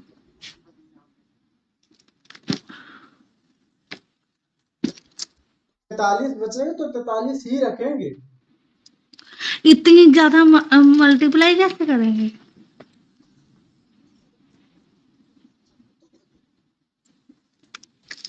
बताओ। रफ में आप गुना करते जाइए, हो जाएगा। हाँ और जितना गुना करेंगे आपको गुना करने का तरीका बनेगा। जैसे मान लीजिए अब 172 और 84 का करते हैं। 84 का हमको मिला क्या? 2 गुना 2 2 गुना, हाँ का क्या है? 2 गुना 2 गुना 43। ये है जी कि दोनों में 2 कितने बार है? एक बार। हाँ 2 बार। हाँ 2 गुना 2 एक बार, 3 एक बार, 7 एक बार और 43 एक बार। अब देखिए इसको करेंगे कैसे गुना। 2 गुना 3 कितना होगा? 12 और 7 84। 84 मिल गया और इसमें गुना करना हमको 43 को। हम ऐसे करते तो टाइम टेकिंग हो सकता है। अभी तो जैसे छोटी संख्या है तो 84 गुना 43 आराम से कर लेंगे, ठीक है। लेकिन अगर ये और एक दो अंक यहाँ और होता तब क्या करते? मान लीजिए 1284 होता तब क्या करते? तो करते कि 1284 लिख देते और गुना 40 कर देते और प्लस में 3 कर देते। ये कर सकते हैं। 43 हो गया। जी अलग अलग कर देंगे 1284 गुना 40 और प्लस 1284 गुना 3। अब 4 से गुना करना आसान है। 4 चौक 16 के 6 हाथ मेरा 1, 8 चौक 32, 32 एक 33 का 3 हाथ मेरा 3 और 12 चौक 48 3 51, 5136 हो गया। और प्लस अब ये शून्य उतार लीजिए। अब इसमें देखेंगे तो आप 4 तिया 12 का 2 हाथ मेरा 1 और 8 तिया 24 एक 25 का 2 और 12 तिया 36 2 38। अब ये दोनों को जोड़ दीजिए। 2 6 5 11 का 1 हाथ मेरा 1, 3 और 8 11 1 12 का 2 हाथ मेरा 1 और फिर यहाँ तक 3 तक हो गए। अब 3 और 1 4 और हाथ में 1 था तो 5, फिर 5 55,212 हो जाएगा। आसानी से बन जाता। तो आप ये तरीका कब आपको दिमाग में आएगा? जब बार बार इस तरह के बड़ा बड़ा संख्या आपको गुना करने के लिए आ जाए। मेरे ऑलमोस्ट सभी निकल गए हैं। हो गया। अब कोई जरा हमको ये बताइए इसका गुना आप लोग कैसे किए थे? 2 गुना 43 गुना 11 गुना 11 कैसे किए थे? आपको आया होगा 172 गुना 121। एक तो इतना बड़ा कर सकते हैं, एक क्या है 172 गुना 11 और गुना 11। दोनों में से कौन सा प्रोसेस फास्ट होगा? जब भी 11 हो तो एक ये वाला प्रोसेस फास्ट होगा। हम आपको सीधा बताते हैं। 172 ऐसे करके लिख दीजिए, कुछ नहीं करना है जी ये कर लीजिए। अब फिर से 11 गुना करना था, यहाँ पे वापस लिख दीजिए 2 1 8 इतना आया होगा। जी तो जितना आप ऐसे कैलकुलेशन करेंगे माइंड उतना आपको आपके दिमाग को इतना साफ बना देगा। आपको लगेगा बस जैसे ही आया आप कुछ नहीं लिखेंगे 112 गुना 172 गुना 121। आप सीधा 172 गुना 11 भी नहीं लिखने जाएंगे, सीधा ऐसे कर देंगे। सीधा ये आया अब उसको दोबारा कर देंगे, अपने आप बनेगा, ज्यादा समय नहीं लगेगा। तो ऐसे जो टेक्निक्स हैं ये डेवलप होंगे अपने आप। जब तक आप कैलकुलेशन नहीं करते हैं तो इस तरीके का टेक्निक नहीं डेवलप होगा। मैंने इतना बार कैलकुलेशन कर लिया कि अब एग्जाम में जी सर। नॉर्मल सवाल में हमको कैलकुलेशन नहीं करना पड़ता है।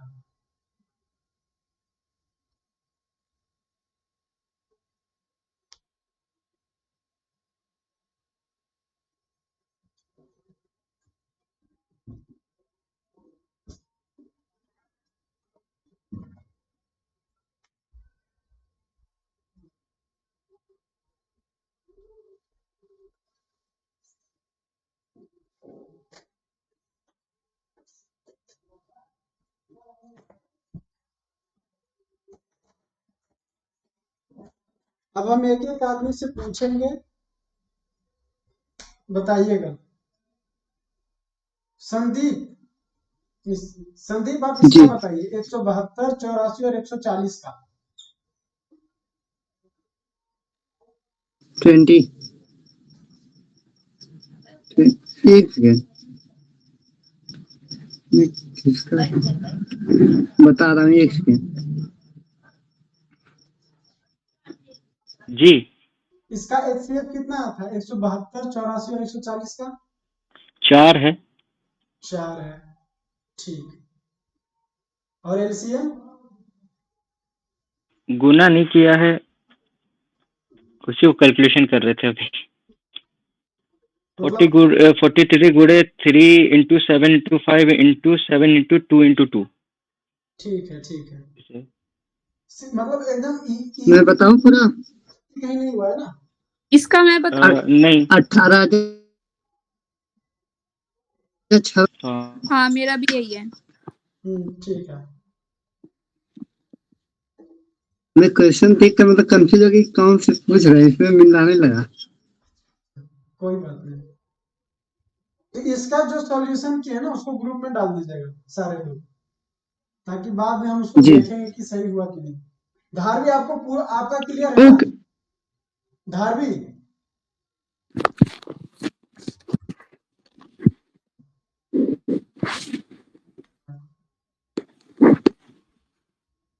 तीन संख्या वाला क्लियर हो गया LCM? हाँ जी सबका हो गया क्लियर? क्लियर होगा। जी जी। यस क्लियर हो गया। के बाद आपको बताएंगे जो हम लोग कन्वेंशनल तरीका जानते हैं उसको। ये हम अभी एक बार ना ऐसा कीजिए, क्या नाम लेते हैं सूरज जी, इसको पहले ना, अगर अभी भी थोड़ा सा कहीं ना कहीं पे कंफ्यूजन हो रहा है, क्योंकि ना कैलकुलेशन अभी सही तरह से हो नहीं रही है, अभी थोड़ा सा स्लो है, तो आप अभी ना इसी के क्वेश्चन दीजिए, ताकि हम ना कल इसको करके, मतलब जब आप चेक कर लो ना, क्योंकि आज भी शायद आपको कहीं ना कहीं मिस्टेक लग सकती है हमारी सभी की। हाँ आज आप तो क्वेश्चन आज आप इतना ही ठीक है। वैसे भी HCF करवाइए, क्योंकि ना फिर इससे ऊपर तो फिर हमारे भी फिर दिमाग से ऊपर होने लग जाएगा। मेरे नजर में HCF और LCM के लिए 4 से 5 दिन का था, कि 4 दिन कम से कम लगेगा इसमें, क्योंकि ये बहुत बड़ा चैप्टर होता है। जी आपका तो मैथ तेज है, हमारा नहीं है ना इतना तेज। तो इसीलिए तो 4 क्लास में डिवाइड करेंगे इसको। एक क्लास ये हो गया। हाँ हाँ बिल्कुल बिल्कुल। ये शायद हमको भी नहीं पढ़ाया गया है ये तरीका। हाँ, ये बेसिक लेवल हम लोग को स्कूल किताब में हम पढ़े थे, में नहीं पढ़ाया गया, हम लोग को सीधा बस करा दिया जाता था और बता दिया था डायरेक्ट। हम इसलिए सीख गए कि 3rd क्लास में हम खुद से ही पढ़े थे 8th क्लास तक का, तो इस वजह से हमको ये सब तरीका आता है। किताब में जो जी तो उसमें ये भी तो होना चाहिए ना कि मैथ में अगर आपका इंटरेस्ट ज्यादा हो ना, तो आप वैसे खुद से निकालने की ज्यादा कोशिश करते हो।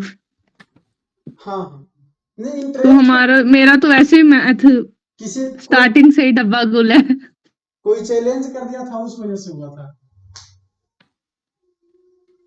आप हमें चैलेंज कर दो। वो टाइम टेकिंग हो जाएगा ना। जैसे जब हम क्लास 2nd क्लास में थे, तो मेरे बगल में कोई एग्जाम जब होता था ना, जिस स्कूल में पढ़ते थे, तो से हम जो मेरे बगल में 4th क्लास से 3rd क्लास का कोई लड़का था, और उसके साथ 7th क्लास का लड़का था, और वह स्कूल 8th तक का था। मिडिल स्कूल नॉर्मली 8th तक का होता है।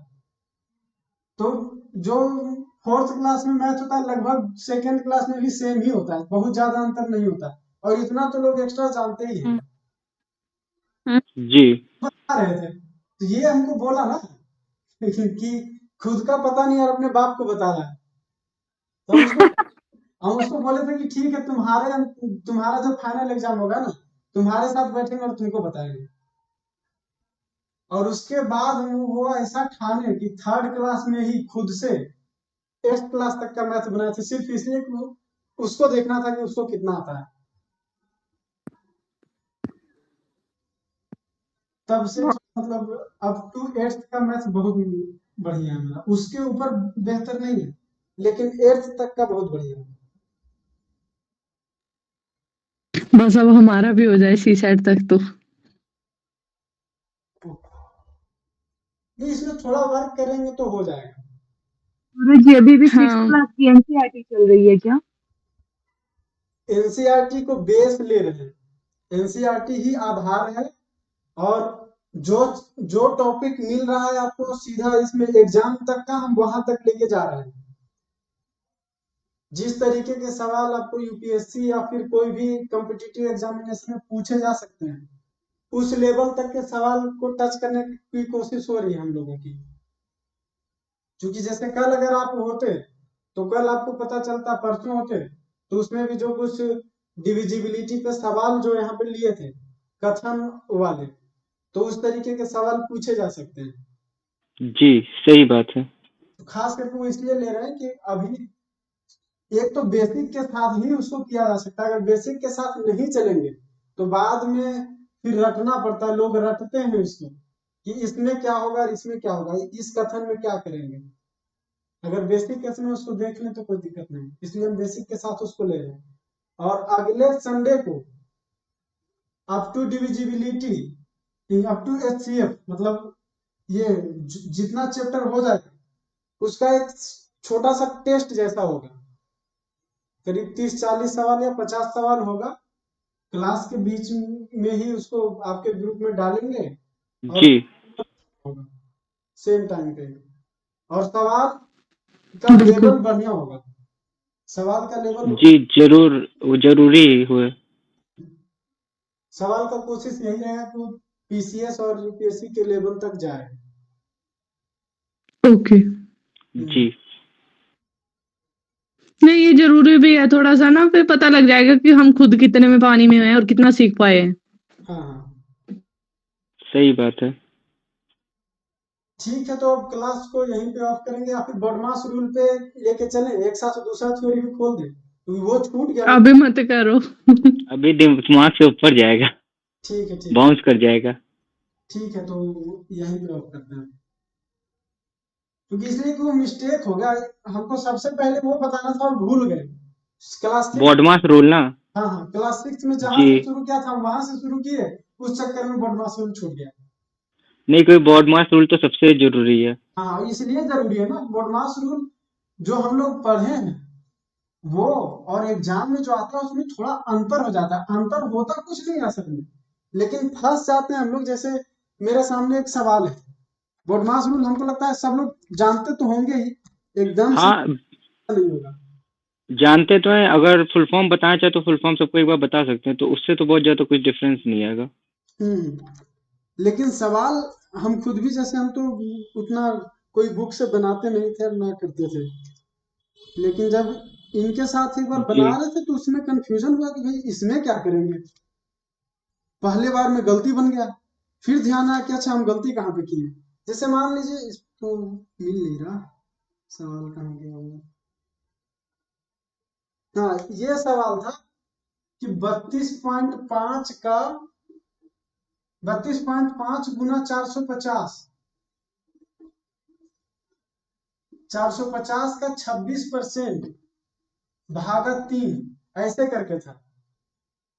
और भी था, ये नहीं हमको ध्यान आ रहा है, कुछ और जी, था।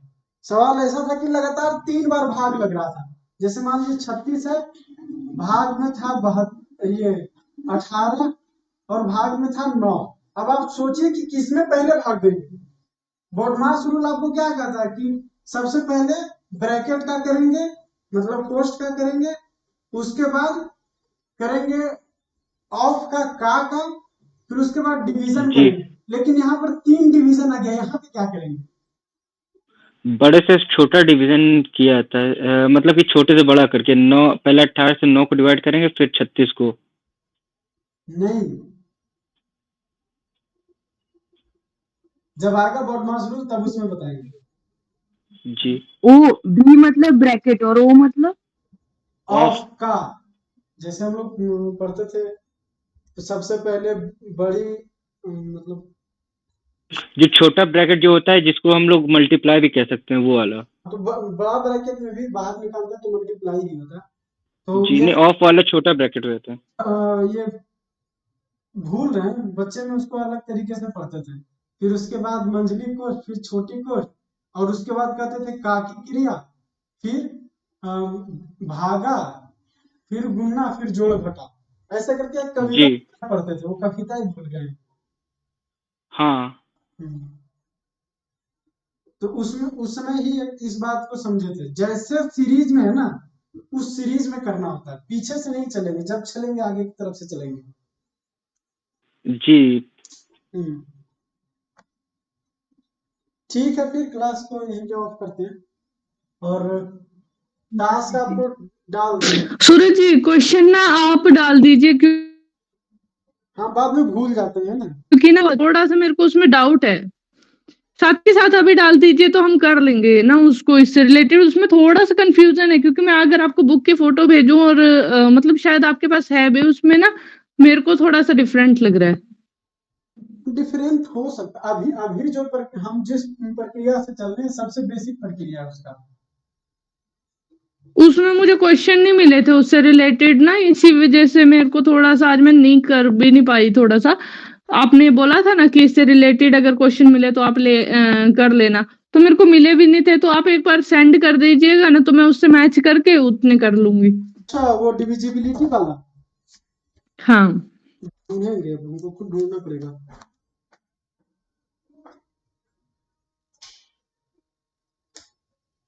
जैसे आपको उसमें 107 क्वेश्चन तो है, सुनो सुनो सुनो, क्वेश्चन तो है उसमें, लेकिन दिक्कत क्या है, वो क्वेश्चन नहीं समझ में आ रहे, क्योंकि उसमें मैं आपको फोटो भेजूंगी तो आप देख लेना वो किस तरह के क्वेश्चन है। जैसे 107 नंबर सवाल जो इसका है, उसको करके देखते हैं। ठीक है, मेरे नजर में सबसे पहले उसी पे सवाल दिया है कि 6 7 3 5 स्टार और 1, यही दिया है ना, में स्टार का अल्पतम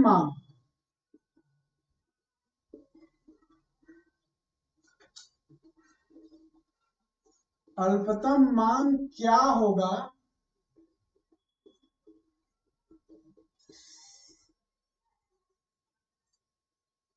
जिससे प्राप्त संख्या 9 से पूर्णतया विभक्त हो। ये वाला क्वेश्चन नहीं है ना? नहीं है, नहीं है, नहीं है। कौन सा तो आप अपना सवाल बताइए, फिर उसी को करके देखिए। मेरे को क्वेश्चन ही नहीं समझ आ रहे ना, तो वही तो मैं बोल रही हूँ आपको कि आप अगर भेज दें। क्या बताइए ना, तभी तो फिर वो ये जो आप इसमें प्रश्नमाला है ना, इसमें तो जैसे क्वेश्चन दिया, यदि संख्या 1,005x4 फिर 8 से पूरी तरह से विभाज्य है तो x के स्थान पर सबसे छोटा पूर्णांक होगा। ये 8 से विभाज्य है, 8 से पूरी तरह से विभाज्य है।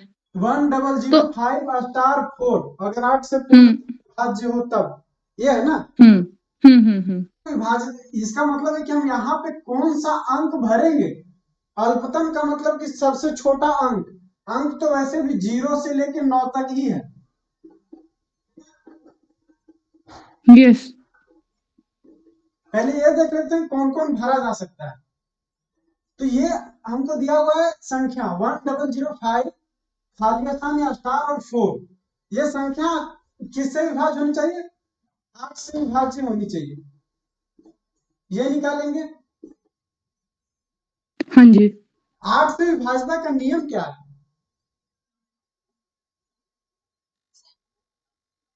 लास्ट के जो 3 अंक है वो 8 से विभाजित होते हैं, तो 8 से विभाज्य है।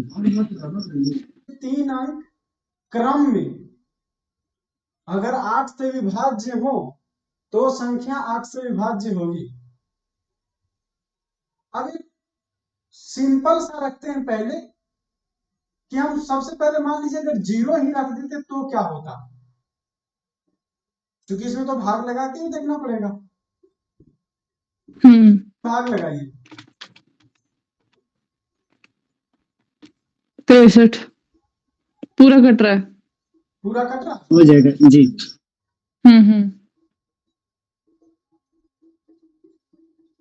इसका मतलब है कि एक तो यहाँ हम 0 रखते हैं तब भी ये 8 से पूर्णतया विभाज्य है।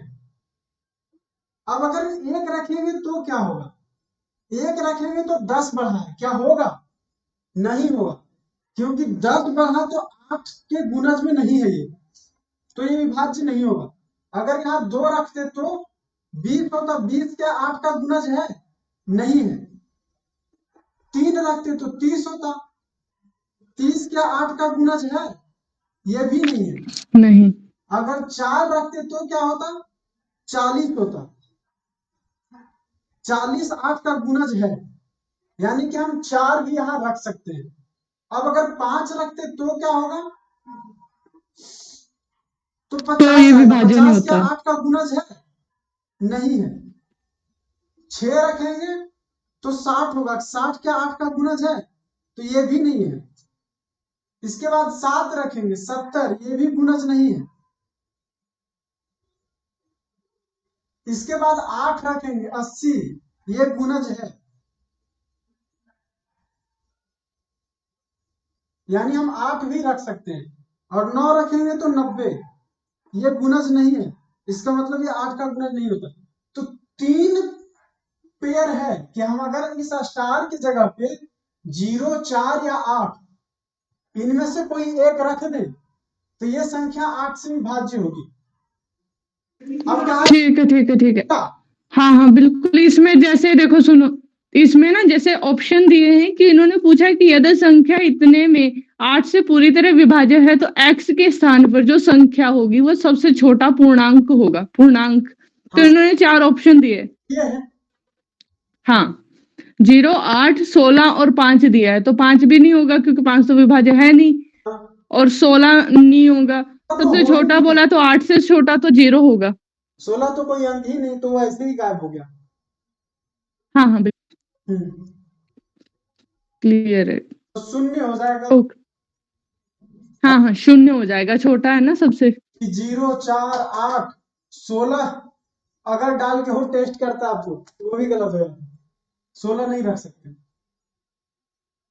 बिल्कुल बिल्कुल। मैं आपको ना जो प्रश्नमाला एक है ना, मैं आपको इसके फोटो भेजूंगी, एक बार चेक कर लीजिए आप ना कि आपके वाले से कितना मैच करती है। वो मैटर नहीं रखता, वो मैटर नहीं रखता कि मैं ये मेरे को क्वेश्चन ढूंढने में दिक्कत ये होती है कि वो इससे रिलेटेड किस तो आप सीधा ऐसे ही बता दीजिए ना, जैसे किस चीज से दिक्कत होती है। अभी ये सीधा सीधा बताए उस तरीके से बता दीजिए। अभी तो हम आपको 3 चेक करके बताए ना। अगर हाँ हाँ बिल्कुल, अभी तो पता लग गया मुझे। न्यूनतम पूछे तो सीधा 0 रखना है। 0 आ गया मतलब यही है, सबसे छोटा अंक यही है। ओके। पूर्णांक भी यही है,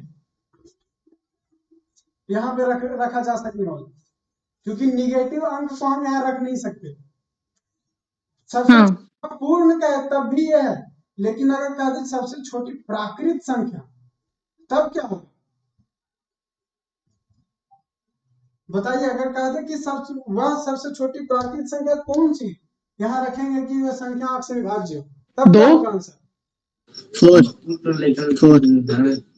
हेमंत जी, क्या ये संदीप सही बता रहे हैं?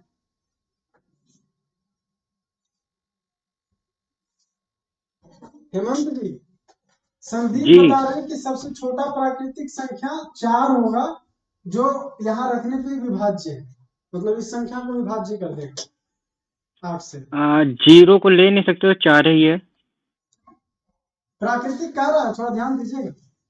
अनु जी और अनूप आप भी बताइए, अनूप आप भी बताइए। नहीं, फिर 0 होगा, प्राकृतिक होगा तो 0 होना चाहिए।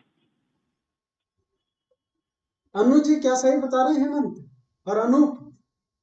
भाई अनूप म्यूट करके बोलो यार।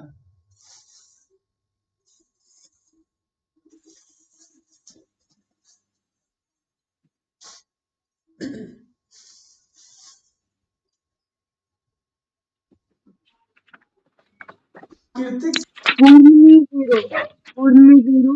जी 4 होगा। पूछेगा तो 4 होगा। पूर्ण संख्या या पूर्णांक पूछे तो अब बोलिए कि आखिर प्राकृतिक पूछने के बाद 4 क्यों हो जाएगा? जवाब दीजिए, कोई जिनको पता हो जवाब दीजिए। क्योंकि 4 के गुणज 3 है। नहीं, क्योंकि प्राकृतिक बता दीजिए आप। बोलिए संदीप, आवाज कट गई थी। क्योंकि प्राकृतिक संख्या में जीरो आता ही नहीं है, इस कारण से 4 है।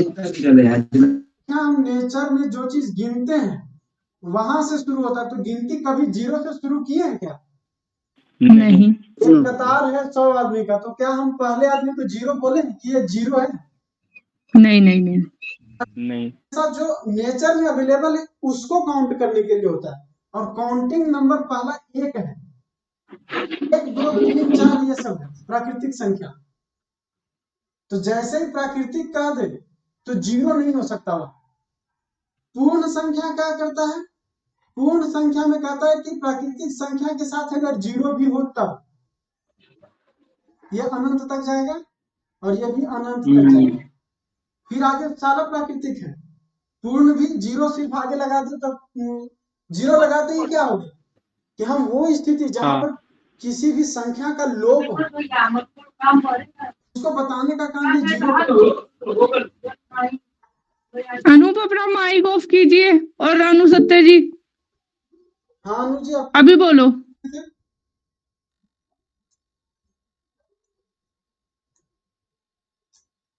और वहीं जब पूर्णांक संख्या देखते हैं ना, तो पूर्णांक संख्या क्या होता है? तो जो संख्या रेखा बताई थी ना, संख्या रेखा पर जितने संख्या को निरूपित किया जा सकता है सारी संख्याएं पूर्णांक हैं। बस ये है कि संख्या रेखा पे वो मतलब पूरे पूरे में हो, ये नहीं कि आधा अधूरा कर दे उसको। जैसे 1/2 नहीं कर सकते, 0.1 नहीं कर जी। सकते। संख्या में पूर्ण हो अपने आप में वो, और क्या हो कि संख्या रेखा पर प्रदर्शित किया जा सके, मतलब कि इधर निगेटिव वाला और इधर पॉजिटिव वाला। तो 0 1 2 पॉजिटिव। 4 करते हुए इन्फिनाइट तक, और इधर -1 -2 -3 -4 करते हुए इन्फिनाइट तक। यह हो गया पूर्णांक संख्या का समूह। इसलिए जब कहते कि कौन सा प्राकृतिक संख्या होगा तब 4 आएगा आंसर। ओके। जी। पर दो क्लियर है ये। क्यों नहीं आ सकता? क्योंकि वो 2 से तो विभाज्य ही नहीं है, 2 रखने के बाद वो विभाज्य ही नहीं है। ओके ओके ओके ठीक है। ठीक है। सूरज, ये प्राकृतिक संख्या में क्वेश्चन क्या था कि सिर्फ एक प्राकृतिक संख्या बताइए। नहीं नहीं, क्योंकि अगर 4 ये इज सवाल होता वो तो एग्जाम्पल लिया था ना उन्होंने। 5 स्टार 4 में स्टार की जगह वह कौन सा अंक होगा जो प्राकृतिक संख्या के समूह से है, जो प्राकृतिक संख्या भी है, और वह संख्या डालने के बाद यह संख्या 8 से विभाज्य हो जाए, भाषा में फेरबदल कर दे, तब क्या होता है, ये सवाल था। जैसे अभी तो बोला था पूर्णांक, सवाल में लिखा था कि स्टार की जगह कौन सा पूर्णांक रखेंगे कि संख्या 8 से विभाज्य हो जाए, और अल्पतम मतलब सबसे छोटा पूर्णांक बोला था, तो 0 होगा। हाँ, यही पूछ रही थी, सबसे छोटा बोला गया था ना। सबसे छोटा पूर्णांक 0, सबसे छोटा ओके। संख्या है तब भी 0, और सबसे छोटा प्राकृतिक संख्या अगर कह देता तब 4 हो जाता। जी। क्लियर है। ठीक है, क्लियर है सूरज जी। Thank you. तो सवाल कीजिए। ऐसे सवाल जो नहीं बनता वो सीधे पूछ सकते हैं। ओके ओके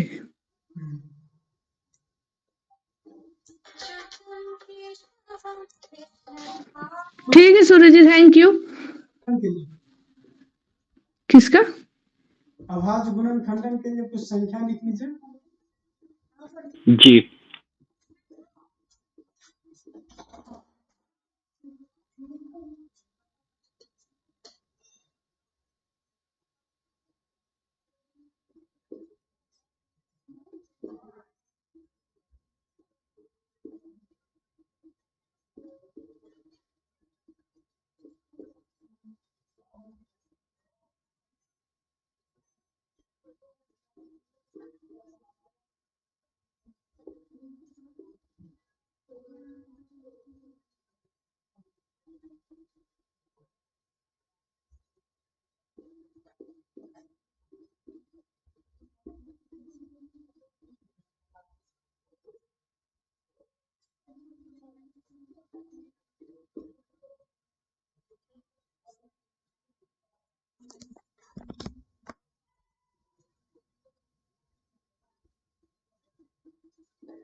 ई वाला जो है वो 4 के बाद 8 है कि 5? ई का जो है ई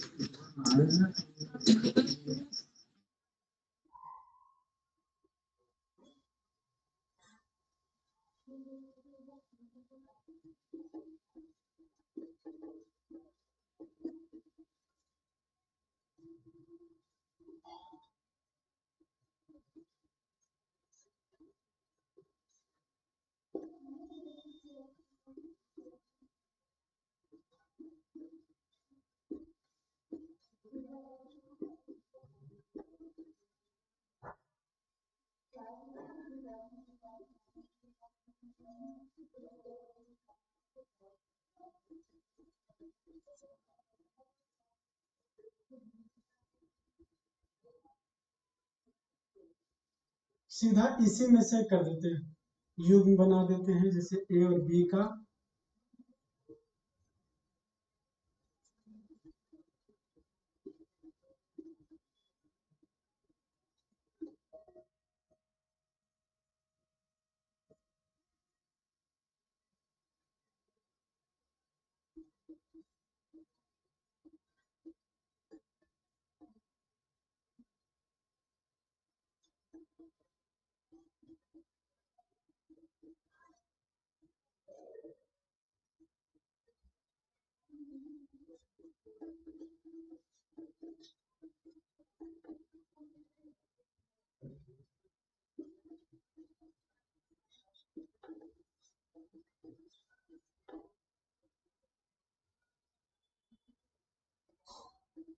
सेम ही प्रोसेस रहेगा, उसमें तो कुछ चेंज होना नहीं है। हाँ हाँ बस इतना, ये जो ए दिया हुआ है उसी को यहाँ पे कर लीजिएगा।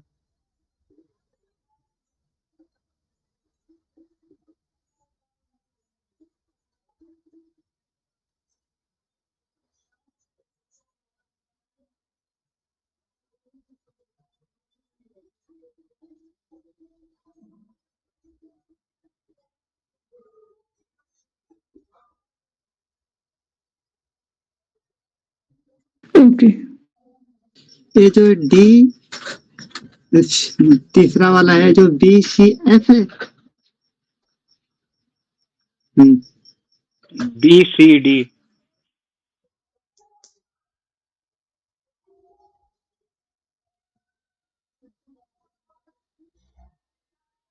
तो मेरा राइटिंग खराब है तो इस वजह से दिक्कत हो जाता सूरज जी राइटिंग अच्छा है, बस थोड़ा बड़ा बड़ा लिखे। है, और बड़ा लिखेंगे तो और गड़बड़ होगा।